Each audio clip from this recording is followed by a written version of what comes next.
रिमे की झिमिक दैया बरसाई मोतिया नवरी चुवई हो सखिया सा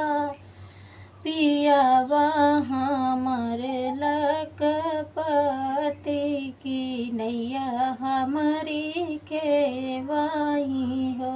सखिया पियावा हमारे इस लखपति की नैया हमारी खेवाई हो नैया जखेवई महादेव दुआरवा के आमाई हो गौरा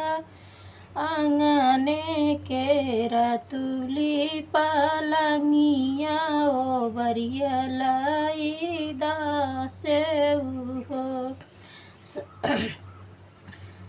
शिव सोनवन के यही मोर नैहर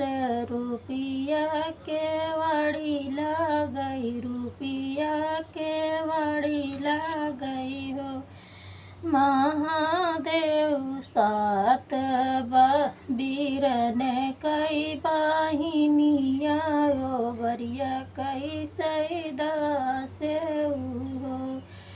गौरा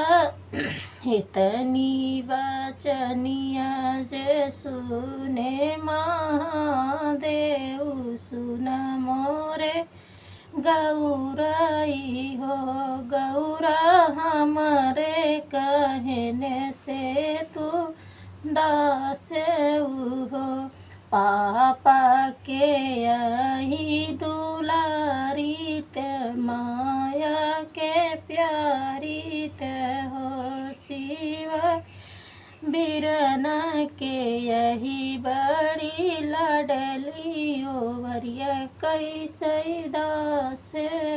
हो शिव घरवा के यही बड़ी प्यारी ओ वरिया कैसे दास हो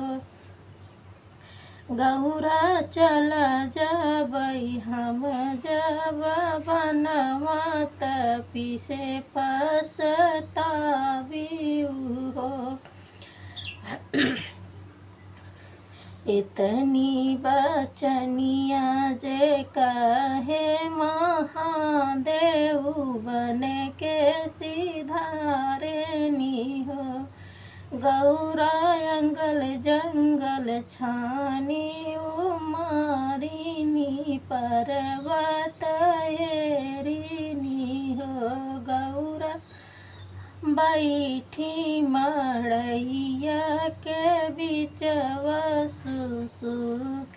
सुसुकी रोवई हो सखिया नहीं मिलनी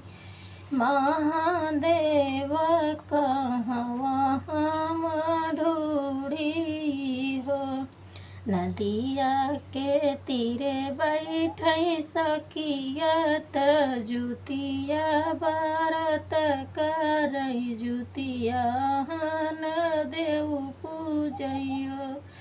सखिया हमरऊ मदद कुछ करती शिवरी सियाई गए महादेव